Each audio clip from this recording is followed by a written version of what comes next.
Quite wet conditions across parts of Wales and southwest England earlier today, and that's spiralling northwards. So outbreaks of rain pushing into northern England, Northern Ireland and southern and central Scotland too. Much of eastern England, much of northern Scotland will stay dry. Here, still a keen easterly wind. We could get down to 1 or 2 across parts of northern Scotland, but certainly further south, it's a very mild night, certainly compared to recent nights. A dull, damp start then, particularly for North Wales, Northern England, southern Scotland, Northern Ireland, but it should brighten up in many locations. Then we're looking at heavy showers breaking out really from mid-morning onwards, and particularly through the early afternoon, some heavy downpours continuing over northern parts of Devon, Cornwall and especially down the eastern side of England. Rumbles of thunder, hail mixed in as well. Between the showers there'll be some sunny spells when temperatures will climb into the high teens. A cold day though with a lot of mist and low cloud across the far northeast. Still some heavy showers across the eastern areas during Friday evening. They should fizzle out though, many places becoming dry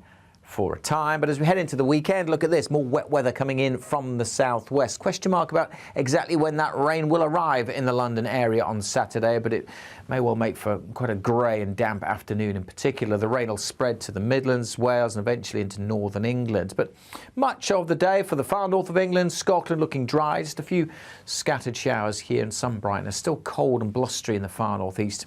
Elsewhere, temperatures in the mid to high teens, but feeling cooler as that rain arrives. And there'll be further rain to come. Western areas looking drier on Sunday, but another spell of rain crossing the country on Bank Holiday Monday.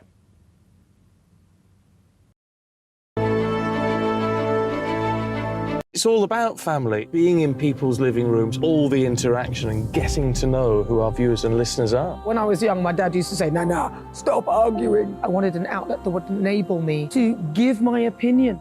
People are going through a really hard time right now, and I know that you don't feel like you're being listened to by the establishment. I came to GB News because it's the People's Channel, and I want the audience to have their say on the events of the day. We're dynamic. We do something different. Democracy shows that the wisdom of the nation is in its people. I get to travel to find out what the story is from a personal perspective. The British people aren't fools. We know when we're not being told the full story. We've got to work out how Britain moves forward from this. It's the best country in the world. The establishment had their chance. Now we're here to represent your views. Britain's watching. Britain's watching. Britain's watching. We're proud to be GB News. The People's Channel. Britain's news channel. So Jubes and Co, we tackle the issues of the day with real robust debate, both sides of the fence, battling it out with me in the middle with my forthright opinions and views. And often really interesting things happen because you start with a position and then by the end of the debate you find actually, well, I might not have thought about that one. What we need in this country is 2 new political parties. You should maybe think about doing a 2024 calendar. I'm Michelle Dewberry and I'm keeping you company right through until 7 o'clock this evening. GB News, the People's Channel, Britain's watching.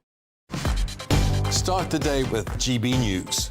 We catch up on all the big stories you didn't hear the night before. And take a look at what the world's talking about this morning. That's right, Monday to Thursdays from 6 o'clock. It's Breakfast with Eamon and Isabel. Straight after breakfast, join us, Bev Turner and Andrew Pearce. We're going to take you through till noon. We'll be tackling the big topics of the day, including the things that the other channels just won't talk about. If it's happening here. Wake up to mornings on GB News. The People's Channel. Britain's news channel. I'm Simon Evans. Join me on GB News for Headliners at 11 p.m. What's the scoop? I'll be joined by 2 of the country's top comedians. That's right. As we take a look at tomorrow's newspapers tonight. We're going to get into trouble. If it's a big story, we'll be covering it. Spill some tea on him. There we go. But we'll also have some fun. I wouldn't stick up a bank. My father didn't love me. So anyway... Headliners every night from 11 on GB News, the People's Channel, Britain's news channel. Saturday nights on GB News. From 6 p.m, I'll give you my unique take on the world today. Then at 7, it's me, Calvin Robinson, with my Common Sense Crusade. New to GB News is the Saturday 5. 5 times the opinion. Join us every Saturday from 8 p.m. as we debate the week's stories. With us 4, plus a special guest. And at 9, of course, it's Mark Dolan tonight. Saturday nights on GB News, the People's Channel, Britain's news channel.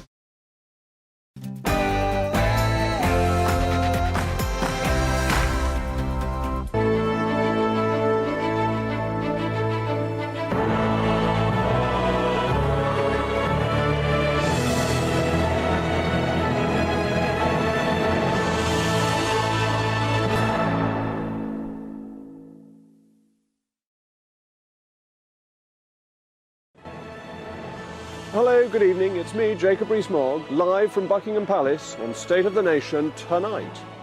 One of the high points of a constitutional monarchy is upon us, and yet the King is under attack. A small number of Commonwealth agitators have written to His Majesty requesting an apology because of the Empire. We'll be debating that in just a moment. Security, as those of you who've been watching will know, has been a great theme of the week. The Metropolitan Police is set to use controversial facial recognition technology this weekend. We'll be assessing whether this is a sensible or superfluous action. The Home Office refused to provide a statement. And I'm told, as somebody who confessedly doesn't follow football, that some Liverpool fans have been rude about our monarch too. So who better to have the soundest understanding of football than the legendary Peter Shilton? Plus, for all of our voracious viewers whose appetites remain unquenched by all that, worry not, for we'll be wrapping up with some culinary quarrelling. New research has vindicated us meat-eaters, the carnivores, so here at State of the Nation, we'll be recommending a carnivorous coronation. State of the Nation starts now.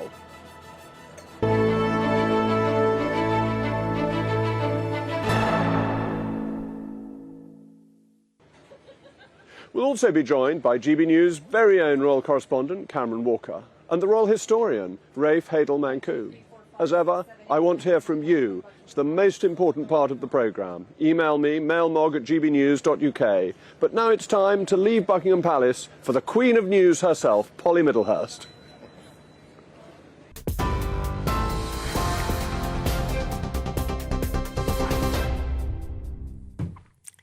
Jacob, thank you, and good evening to you. Our top story on GB News tonight, members of the RMT union have voted to continue strike action over the next 6 months.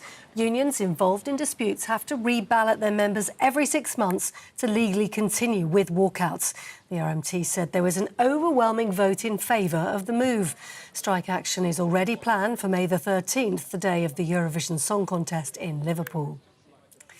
Now, a man arrested following an incident at Buckingham Palace has been detained under the Mental Health Act. The 59-year-old threw suspected shotgun cartridges into the grounds of the palace on Tuesday evening. A controlled explosion was also carried out on his rucksack after he warned police to handle the bag carefully. He's been taken to hospital, where he'll remain on bail while receiving medical attention. And the Prince and Princess of Wales were visiting a pub in central London today ahead of the coronation. Large crowds gathered in Soho to catch a glimpse of the royal couple dropping in to the Dog and Duck. They've been in the area to hear how the hospitality industry is preparing for the big event. And to get there, the pair travelled on the tube, taking the Elizabeth line. For the very first time, they chatted away to TfL workers about their plans for the busy bank holiday weekend. Meanwhile, a fly past to celebrate the coronation may have to be cancelled due to poor weather. That's according to the Ministry of Defence. It's warned that it could hamper the ability of pilots to fly safely. Forecasters expect London to be cloudy and wet at some times on Saturday. Rainfall is forecast around lunchtime, and more than 60 aircraft are scheduled to fly over the Mall and Buckingham Palace at around 2:15. Now, in the United States, members of a far-right militia group have been convicted of plotting the attack on the US Capitol. Donald Trump supporters stormed the building in January 2021 to try to block Congress from formalising Joe Biden as president after he won the election. 4 members of the Proud Boys group, including their leader, Enrique Tarrio, were found guilty of seditious conspiracy. 5 people, including a police officer, died during or shortly after the riot, and more than 150 police officers were injured. Meanwhile, Donald Trump has cut short his trip to Ireland, saying he's going back to New York to confront his accuser in a civil rape case. The former US president is currently on a flight back to the States after visiting his golf courses in Ireland and in Scotland. He's described the case as a political attack and says he'll probably attend the hearing himself. He's been accused of the rape of a former magazine columnist in 1996, a charge he denies. And making her way in the other direction across the Atlantic is the First Lady of the United States. Within the last hour, Jill Biden has tweeted to say she's on her way to the UK for the coronation, and she said she's honoured to represent the United States for this historic moment. You're up to date on TV, online, DAB+ radio and the TuneIn app. This is GB News, Britain's news channel.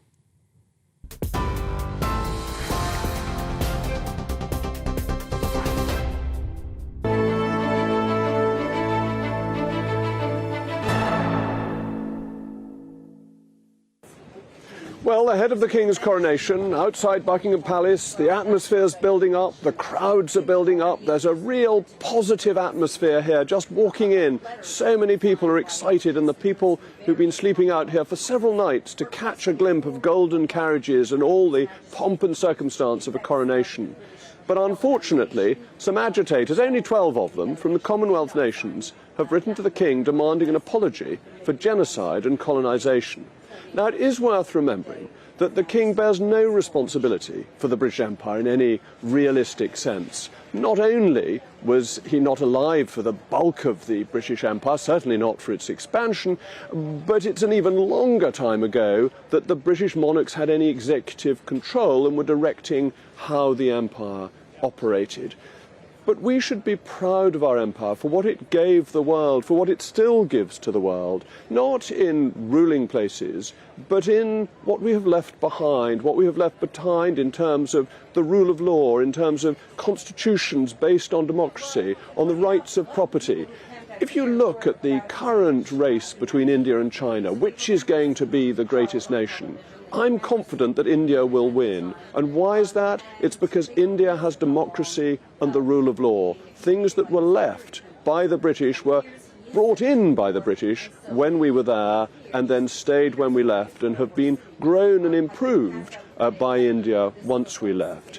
But we did more than that.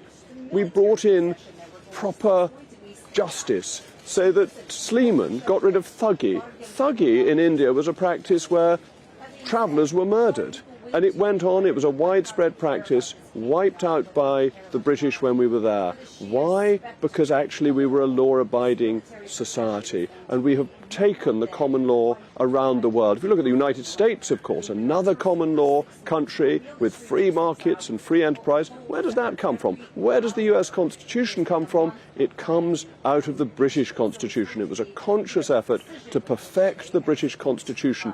Even the contentious right to bear arms is drawn directly from the British Bill of Rights, or strictly the English Bill of Rights, slightly different from the Scottish one. The English Bill of Rights maintains the right to bear arms for the maintenance of a Protestant militia. And when the Americans were writing their constitution, they took that too. We even brought railways across the world, but again, particularly in India. And the empire was the greatest force for ending slavery, something that is much forgotten. No other empire in the whole of history ever tried to get rid of slavery. It was the British Empire that did it, the British Empire that succeeded in doing it, and that was an extremely novel thing to do. The whole of history before that had accepted slavery as something that would take place. And if you look at what was going on in the Ottoman Empire, in the same point as we were abolishing slavery, slavery was flourishing. Why, as we were talking about last week, was Gordon in Khartoum? Gordon was in Khartoum to stop slavery, and this was the British Empire. I think it's something we should be proud of, the King should be proud of, and we certainly shouldn't apologise for our great, our noble, our illustrious history. But of course, I want to hear from you. Let me know what you think, mailmog@gbnews.uk. But I'm now delighted to be joined by the filmmaker and activist, Femi Nylander. Femi, thank you for joining me again. You're not necessarily of the same view as me on this. No, I mean, I think some of today's monologue was quite, I have to say, frankly, a bit silly to say that Britain, by colonising the world and going out and saying, we now own this land, we now own your people, you have to work for us, your lands belong to us, your labour belongs to us, instilling racial hierarchies was doing these countries a favour. And I also think it's disingenuous to say that I started something, I was the world leader in it, something terrible, the slave trade, and because I ended it, that's a good thing. Also, Britain wasn't the first country where slavery... But it's simply not true to say that we were the world leader in it, that slavery long predates the British Empire. Femi, you know this. Slavery long predates the British Empire. Slavery was going for thousands of years before the British Empire. The creation of it had nothing to do with the British Empire, and the slave trade involved other nations selling the slaves to the British when they were traded, and they were selling their own people. Well, actually, if you look at Britain, and this links back to what you were saying the other day about Britain helping to end the slave trade in other places, Britain often did trading for other countries. The same thing you're accusing African countries of doing. Queen Anne was involved in the Asiento de Negros, where basically she ran the slave trade on behalf of Spain. Sorry, she ran the slave trade on behalf of Spain because Spain wasn't involved in trading, and basically had a monopoly on transporting slaves from Africa to South America for various Spanish colonies. So Britain was involved in that. However, when we look at colonialism, which came after slavery, colonialism is full of evils. You look at the Bengal famines in India, where millions and millions of people died because grain was being exported from India to feed British soldiers in the middle of a famine. You look at the Mau Mau camps in Kenya, which was covered up by the British government and which has now come out again. Torture camps. You've also got to look at the British bringing fresh water into countries that they were ruling, bringing the railways, bringing a legal system. And I think the mistake you make is that you assume before the British got there was some elaborate, well-established democracy running these countries. There wasn't. If you look at what Napier was doing in Sindh, Napier was overthrowing a totalitarian tyranny that was killing people, and that he was trying to stop that. So I think you're assuming there was a much better prior state than in reality there was.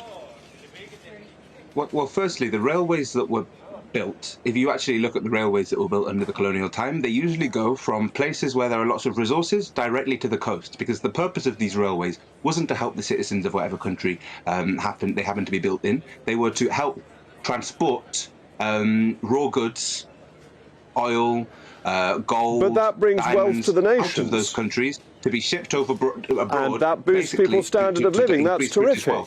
So these railways is a complete misnomer to say that Britain helped people by building railways out of some beneficence or some goodness. Also, a lot of these countries did have complex... It's not because it helped, hold on just a moment, because it helped bring people out of poverty, and that it helped raise the standard of living, that railways boosted economic activity. And that was one of the great successes of the British Empire, was raising that base level of economic activity. They boosted theft. They didn't boost economic activity. Even till today, the resources of African countries, which are heavily traded on the London Stock Exchange, do not benefit African people. You have huge amounts of tax evasion on various... I'd invite you to read a report by a company called War on Want, which talks about how the resources I think you should look at the economy of Botswana. Botswana has the enormous diamond mines, which has made Botswana a very rich country. And people in the West. We're going to have to draw stumps there, I'm afraid, but I think you should study Botswana before we talk again. Thank you so much, Femi. With me now, my shrewd team, GB News' very own royal correspondent, Cameron Walker, and the royal historian, Rafe Hadel Manku. Cameron, do you think the King should apologise? Well, it's not up to me to say, but what I can tell you is the King's spokesperson says that the issue of slavery in particular is something the King takes profoundly seriously. And if you look back to last year at the Commonwealth Heads of Government meeting in Rwanda, the King actually said, "I cannot describe the depths of my personal sorrow," and his commitment to deepening his understanding of the issue. And then we had last month confirmation that the King has allowed the Royal Archives to be opened up to an independent research into the links between the British monarchy and the historical links to slavery. Now, this is going to take years, clearly, to complete. So after whatever the conclusions are of that, then that's the big question: what will the King do about it? But we know that the monarchy was very significant in the abolition of the slave trade, that Prince Albert, as pretty much the first speech he gives in English, he's in his early 20s, goes to a gathering of the Anti-Slave League. The Prime Minister is there, previous Prime Minister is there, the great and the good, I think even the Duke of Wellington's there. And with English not as his first language, he makes this speech about the evils of slavery shortly after it's been abolished in the British Empire. And so I think the British royal family have quite a proud record in this area. Yes, and many people are making that argument. If Prince Albert's effectively apologised all those years ago, why should King Charles have to do the same? And actually, we get to the point now in a constitutional monarchy where it might actually not be up to the king at all. It's actually perhaps up to the British government to decide what to do, if anything, about it. But clearly in this modern age of social media and people being able to voice their opinions quite freely and can get quite a lot of public attention from those opinions, that is a challenge for the British monarchy, particularly with the younger generations, trying to get them on board with the idea. Rafe, is it possible to give a sincere apology about something which you had no responsibility for?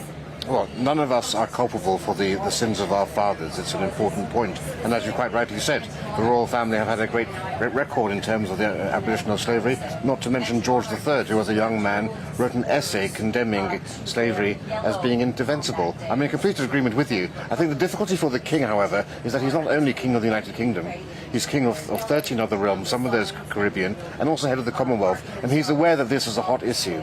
So he needs to show that he's aware of the subject, but without apologising, because apologising achieves nothing. And the fact that the apologies are only, the fact that those seeking an apology are only asking it from Britain tells you more about the real ulterior motive, which is to undermine Britain, because they aren't asking for apologies from Benin and from parts of Nigeria, where slavery from Turkey, took where place. the Ottoman Emperor carried on having slaves right up to the collapse of the Ottoman Empire. But I want to come back to your very important point. It may not be up to the king. It may actually be something on which he can only act on the advice of his government. Exactly, and then it's up to the government of the day to decide exactly what to do about it. And clearly, if the government's advice or the Prime Minister's advice is you need to apologise very publicly for this in a speech, then the king, as a constitutional monarch, will carry out will follow that advice. But if the government is saying you don't need to apologise, the research has found X, Y, and Z, then the question is, will the people calling for reparations today be satisfied with the research and that's satisfied with the king not apologising? Because as you say, Jacob, there have been historical instances of members of the king's family who have apologised or at least acknowledged the part, if any, of the historical of the monarchy with the historical slave trade. But if I say, if once you apologise, you open the door up to reparations. And the fact is, we are 6 or 7 generations from those people who were slaves. So were the slaves alive today? Absolutely, they're entitled to reparations, because reparations are fundamentally a matter of tort law, where you put the person back into the position they were before damages occurred. But when we're talking about 200 years later, and it's an uncomfortable truth, but the lives of the descendants of slaves in the Caribbean and Britain are far better than if their ancestors had stayed in Africa. Well, the last public apology by a monarch I can call to mind, was of Henry II after the murder of Thomas Becket, when he walked through the streets of Canterbury and was beaten by the monks for having St Thomas killed. Let's hope His Majesty doesn't have to do that. Thank you both. Remember, we want to hear your thoughts. mailmog@gbnews.uk. Coming up next, more controversy hits the Metropolitan Police as it emerges that plans to use facial recognition technology are in place for the coming events of the weekend. And don't forget the bubbling culinary quarrels. State of the nation's carnivorous conquest prevails. It's all about family, being in people's living rooms, all the interaction and getting to know who our viewers and listeners are. When I was young, my dad used to say, "No, stop arguing." I wanted an outlet that would enable me to give my opinion. People are going through a really hard time right now, and I know that you don't feel like you're being listened to by the establishment. I came to GB News because it's the People's Channel, and I want the audience to have their say on the events of the day. We're dynamic. We do something different. Democracy shows that the wisdom of the nation is in its people. I get to travel to find out what the story is from a personal perspective. The British people aren't fools. We know when we're not being told the full story. We've got to work out how Britain moves forward from this. It's the best country in the world. The establishment had their chance. Now we're here to represent your views. Britain's watching. Britain's watching. Britain's watching. We're proud to be GB News. The People's Channel. Britain's news channel. So Jubes and Co, we tackle the issues of the day with real robust debate, both sides of the fence, battling it out with me in the middle with my forthright opinions and views. And often really interesting things happen because you start with a position and then by the end of the debate you find actually, well, I might not have thought about that one. What we need in this country is 2 new political parties. You should maybe think about doing a 2024 calendar. I'm Michelle Dewberry and I'm keeping you company right through until 7 o'clock this evening. GB News, the People's Channel, Britain's watching. Start the day with GB News. We catch up on all the big stories you didn't hear the night before. And take a look at what the world's talking about this morning. That's right, Monday to Thursdays from 6 o'clock. It's Breakfast with Eamon and Isabel. Straight after breakfast, join us, Bev Turner and Andrew Pearce. We're going to take you through till noon. We'll be tackling the big topics of the day, including the things that the other channels just won't talk about. If it's happening here. Wake up to mornings on GB News, the People's Channel. Britain's news channel. I'm Simon Evans. Join me on GB News for Headliners at 11 p.m. What's the scoop? I'll be joined by 2 of the country's top comedians. That's right. As we take a look at tomorrow's newspapers tonight. We're going to get into trouble. If it's a big story, we'll be covering it. Spill some tea on him. There we go. But we'll also have some fun. I wouldn't stick up a bank. My father didn't love me. So anyway. Headliners every night from 11 on GB News, the People's Channel, Britain's news channel. Saturday nights on GB News. From 6 p.m, I'll give you my unique take on the world today. Then at 7, it's me, Calvin Robinson, with my Common Sense Crusade. New to GB News is the Saturday 5. 5 times the opinion. Join us every Saturday from 8 p.m. as we debate the week's stories. With us 4, plus a special guest. And at 9, of course, it's Mark Dolan Tonight. Saturday nights on GB News, the People's Channel, Britain's news channel.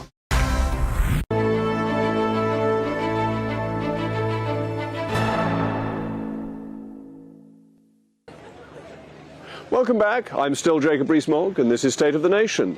You've been getting in touch with your thoughts. Graham says, no, our future king, he is our king, not future king, should definitely not have to apologise for historical issues being outlined. Furthermore, he shouldn't do so. This whole thing is ridiculous, and as you've stated already, a previous royal did so many years ago. And Mark says, making those in the future responsible for the sins of the past is like making those in the past responsible for the sins of those in the future. It's frankly absurd and extremely lazy. The resentful have no shame regarding how they will try to undermine those who they feel resentful towards. The Metropolitan Police has announced that it will be using facial recognition during the coronation celebrations to monitor the faces of those who would raise public protection concerns. Understandably, the announcement created a backlash with people comparing the new technology to that of communist China. Although the Metropolitan Police has assured the public that the technology will only be used to focus on those who are wanted for offences or are under offender management programmes. Now, you may not already know this, but facial recognition is used to police protests, busy events, festivals, busy shopping streets, and strangely, even the seaside. So smile, you may be on camera. I'm very pleased to be joined by Silky Carlo of Big Brother Watch. Silky, how worried should we be about this, or considering the security risks around the coronation, isn't it quite a sensible thing to be doing? We should be incredibly worried about this. I mean, of course, I think we'll all be expecting there to be effective policing over the weekend, and I don't think anyone would underestimate the challenges. But the problem with live facial recognition surveillance is not only is it dangerously authoritarian and the kind of thing, as you rightly say, that you see in communist China, but it's also dangerously inaccurate. The Metropolitan Police's facial recognition flags have been 86% inaccurate since they started using the tech. So what we'll see is a wasting of police resources whilst also turning London on what should be a very important day into something that looks more like Beijing. But we were sitting here on Tuesday night and a problem arose. It turned out not to be that serious in the end, but the police have to be on very high alert, and behind me a group of very nice people full of enthusiasm for the coming coronation. Isn't it sensible for the police to be able to pluck one of them out who may be dangerous? Well, that kind of policing will be happening in advance of the event, no doubt. But as I say, this is an inaccurate mass surveillance tool, it really is the kind of thing that would make Orwell roll in his grave. And unfortunately, the government has allowed this to go on for far too long. In fact, the Home Office has given funding to the Metropolitan Police to be using this technology. And I think a lot of people's experience of CCTV is that even if you're a victim of a crime and there's lots of CCTV in an area, often you don't get the kind of policing response that you would expect. And yet millions of pounds are being spent on high technology that's very dystopian, very intrusive, that means that all of the hundreds of thousands of people that will be going out on the weekends will effectively be being put in a high-tech police lineup. Now, if this event were happening in Russia, you might not be surprised. If it were happening in China, you might not be surprised. It's happening in England. It's happening in London, in what is supposed to be the heart of our democracy. But isn't it already happening with automatic number plate recognition, that they know we're driving in our cars already and that's just been established and accepted? Isn't facial recognition a little small step once you've done that? And that if we need to campaign for liberty, we've got to roll the state back quite a long way? You've raised a very good point, Jacob, and I hope you raise it in Parliament as well, because you're absolutely right. We are becoming a surveillance state. And increasingly, we are being watched and tracked where we go, from our phones to cameras, number plate recognition, as you say. But live facial recognition is really light years away from anything else, because it takes biometric data. That's body data. It's the same sensitivity as checking your passport. So hundreds of thousands of people will basically be going through an identity check. It's a very important principle in the UK that a police officer cannot ask for your identity unless you have done something wrong. And this technology flips that position on its head. That's right. That's a really important point. Thank you, Silky. Still with me is the royal historian, Rafe Hadel-Mancu. Rafe, you're quite distinctive, as probably am I. So, are you worried about facial recognition? Yeah, not difficult to spot me in a crowd. Where's Waldo? I think it wouldn't be a short book for us both. Instinctively, I'm opposed to this as just another step towards this sort of nightmarish dystopian future of surveillance as we see in China. But as you say, it is already in place for protests, for festivals and other events. And if these cameras actually don't record innocent faces and just target those people who are persons of interest, then, and if it can make us all safer, and we've just had an incident here, maybe it is advisable. I'm personally opposed to the idea of having that technology on the streets. I don't want people to know when I'm going to the shops or what I'm doing with my daily life. But if you're coming en masse for a celebration, I think it's pretty obvious what you're up to and what you're doing. And it is a rather wonderful atmosphere here, isn't it, with people coming not just from the UK, but I've actually done selfies with a couple from Australia and from Canada, that people are coming from all over the King's realms to celebrate the coronation. Indeed, and further afield. Nobody would come from around the world to see the installation of the President of Germany, for example, right? There's a uniqueness and a magic to monarchy, and people are often embarrassed to say that, but there is a feel-good factor attached to monarchy. And as I said before, in 2012 we made a bid for the Olympic Games, and when we made that bid, the argument was it would give great exposure to London and to Britain. That cost $9 billion, but we had more people watching the coronation of the Prince and Princess of Wales, more people watching the Platinum Jubilee, and more people will watch the coronation for a fraction of that price. I think that's an amazing investment for Britain. You think it's good value? And in terms of the other realms, there's been this opinion poll saying that quite a number of them would vote to leave if they had that vote. Does this worry you as a monarchist, or do you think the reality of a vote would be different? I think, well, I am reminded of the great phrase that came out of the Australian referendum: if it ain't broke, don't fix it. And I think mature countries don't tamper with a system of government and with a constitution that has ensured them peace and stability. And if you look around the world, those Commonwealth realms are the most secure and most stable in the region. Why has this happened? Well, it's happened for a variety of reasons. In Australia and Canada, it's because mass migration has had an effect, as it has had here. People who are arriving who have no connection to the monarchy, don't come from Commonwealth countries. Canada and Australia previously populated by people from the British Isles. In the Caribbean as well is a lot of the fact of critical race theory rising up through its proximity to America, and again this idea that the monarchy is tied up indelibly with colonialism and slavery. And the problem is nobody in these realms is making the case for monarchy. Nobody is saying this is actually the most stable form of government. And therefore the coronation is a reminder of why monarchy is important, why you have that stability, you have that underpinning of the rule of law, the fount of honour, and all that comes from having a king. That's right. You know, the crown is the equivalent of the man, of the soul of man in philosophy. It's the life force of the state. Everything we have, from the police to the government to the civil service, the foreign service, prisons, everything is tied to the crown. It's such an important part of our life, and I don't think enough is done to teach about the civics of the monarchy. And it's a wonderful reminder that politicians are servants, because we are so obviously the servant of the crown, through which we're the servants of the people.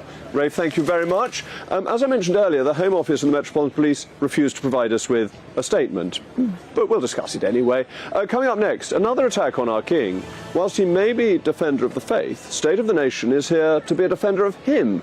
And to do so, we will have the legendary man to do it, Peter Shilton.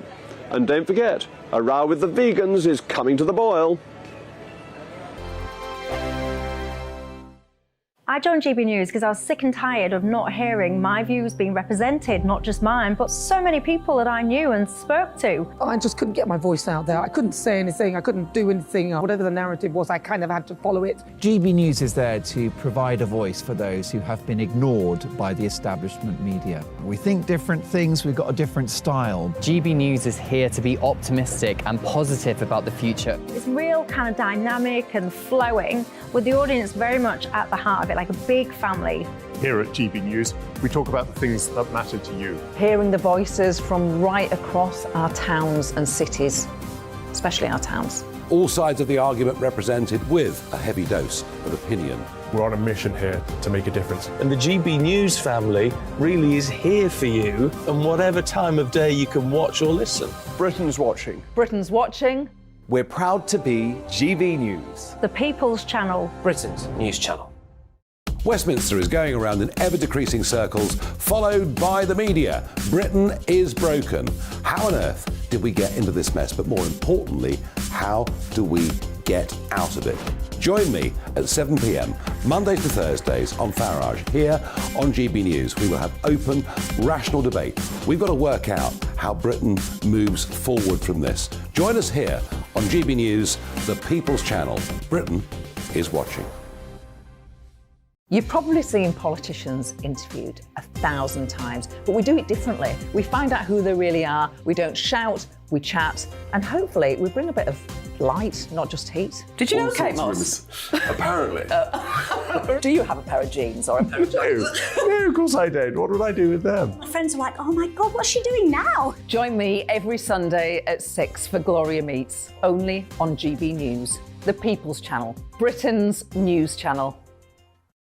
I'm Jacob Rees-Mogg, the Member of Parliament for North East Somerset and a former government minister. For years I have walked the corridors of power in both Westminster and the City of London. We need to have the arguments, the discussions on how we make it better. Crop failures, famine, war, suffering on a scale completely unimaginable. We are putting the cart before the horse. As Charles I said at the scaffold, he was the true defender of liberty. Yeah, I've completely derailed the conversation. Join me Monday to Thursday at 8 p.m. on GB News, Britain's news channel. New to GB News is the Saturday 5. Join us every Saturday from 8 p.m. as we debate the week's stories. Right, folks, that was a spicy one, wasn't it? With us four, plus a special guest. Sometimes she has to stick her foot in it. Sometimes she has to say things as they are. Sometimes I think we should keep the refugees and send the pensioners to Rwanda. Then we'd be in a much better state. Well, Benjamin, that is... The Saturday 5. Saturday nights from 8. Only on GB News, the People's Channel. Britain's news channel. Watching.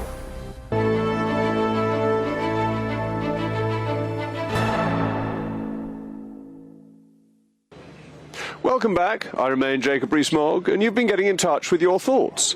John says, the only people who will be opposed to facial recognition being used are those who have something to hide, the paranoid, or those who just want to get on the telly.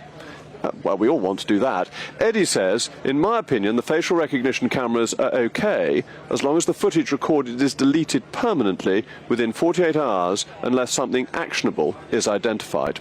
Now, we're going to talk about football, which those of you who've listened to me before will know I'm not the most knowledgeable about, because there was an important game at Anfield in Liverpool last night, during which time Mohamed Salah penalty boosted Liverpool's chances of an epic top four finish to the season.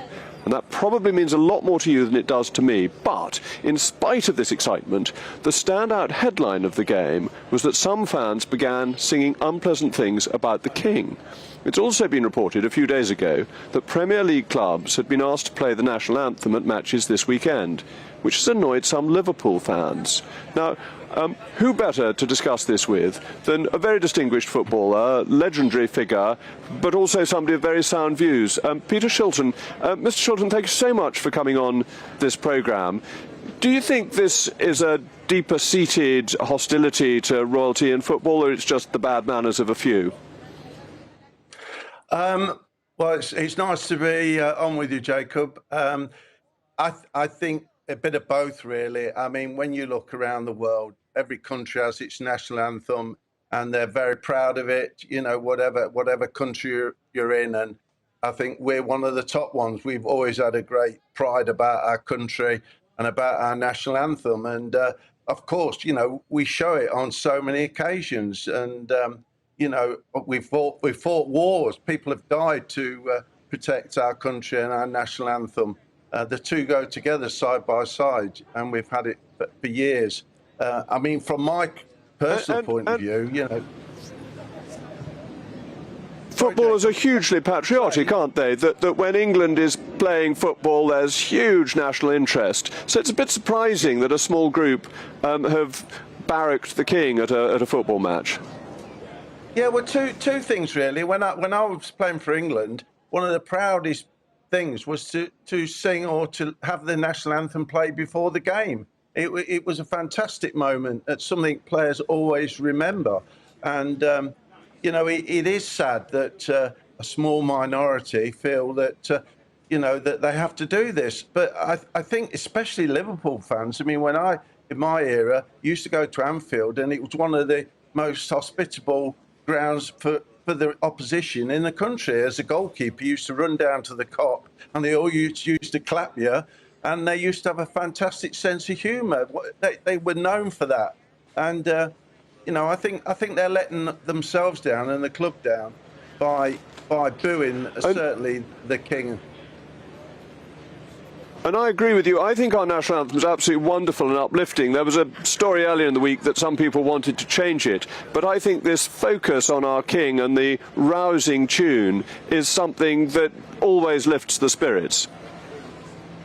Definitely. You know, it seems to be embedded in us. You know, certainly, you know, people of my age and you know, sort of older people, I think. But, you know, I think youngsters as well, you know, you can see them when the national anthem's played, you know, at schools, you know, they stand up, they know what it's all about.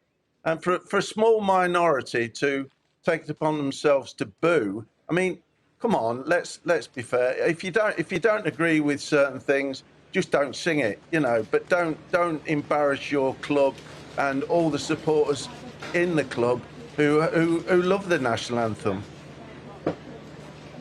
Yes, I'm sure you're right. I was very impressed. The school my children go to in London had in its notes for parents that children must take their hands out of their pockets when speaking to a teacher or singing the national anthem. As it was the school that the King went to for a year when he was a little boy, I think it's only appropriate that we should take that approach. And perhaps we shouldn't take too much notice of the small numbers who try and cause trouble and get a bit of publicity around the coronation, and that we focus too much on the tiny minority. Yeah, I mean, this is happening all the time, isn't it? You're getting the small minority trying to grab the headlines. You know, they have their agenda, and you know, the media, to be fair, they have to report it, and you know, they like to report it in some cases, but certainly.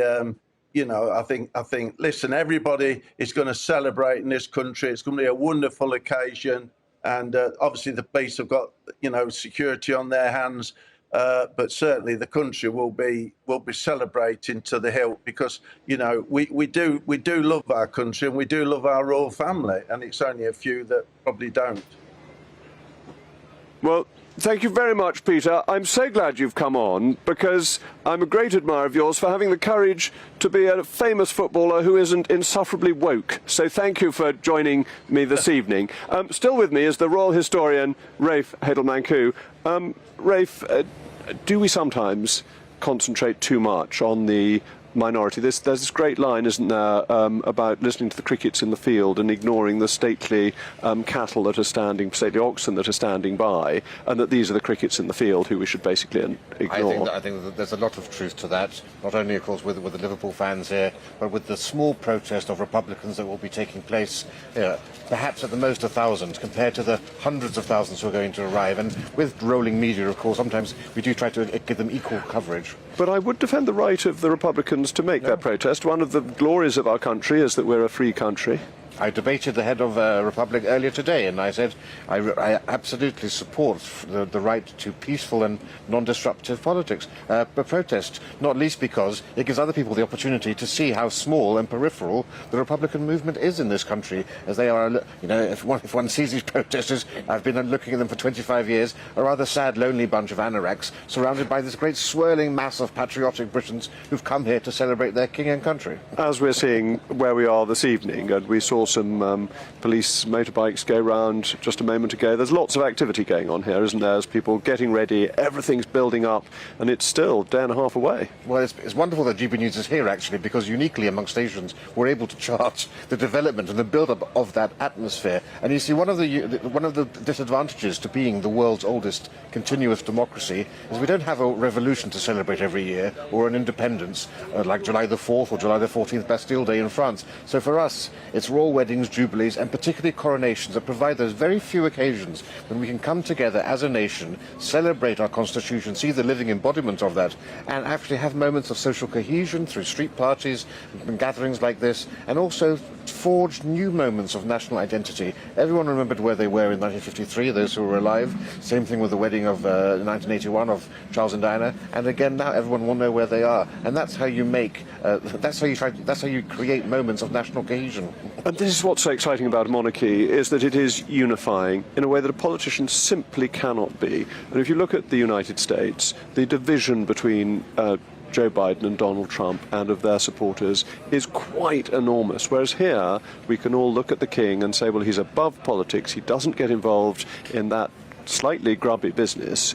He can be a symbol for the unity of the nation. Yes, the Republic protesters say not my king, but it's actually not my president. That's the more popular phrase, because of course from George W. Bush to Obama to Trump to Biden, each president has represented only half of the country. And that's one of my issues with the minority of Liverpool fans who bring dishonour on the club by equating the government with actually the head of state, because their grievances have been with the Conservative government and with the reaction to the Hillsborough disaster. But the great thing about monarchy is you can loathe your government whilst respecting your sovereign. Your sovereign, and it's an extraordinary link with our history as well. The fact that this coronation will be very similar to the one carried out by St Dunstan for King Edgar in Bath Abbey. It is in English rather than in Latin, but other than that, St Dunstan would probably be able to follow it. Exactly. I mean, we don't have a piece of paper under glass like the Americans do with their constitution. We've got Magna Carta. But we actually have the living embodiment. We have the living embodiment, even better than Magna Carta. Thank you, Rafe, for your triumphant coverage today. Up next, it's the moment you've all been waiting for, the culinary quarrels with our friends at PETA, as meat eaters have been vindicated in new research. Find out after these messages from our sponsors.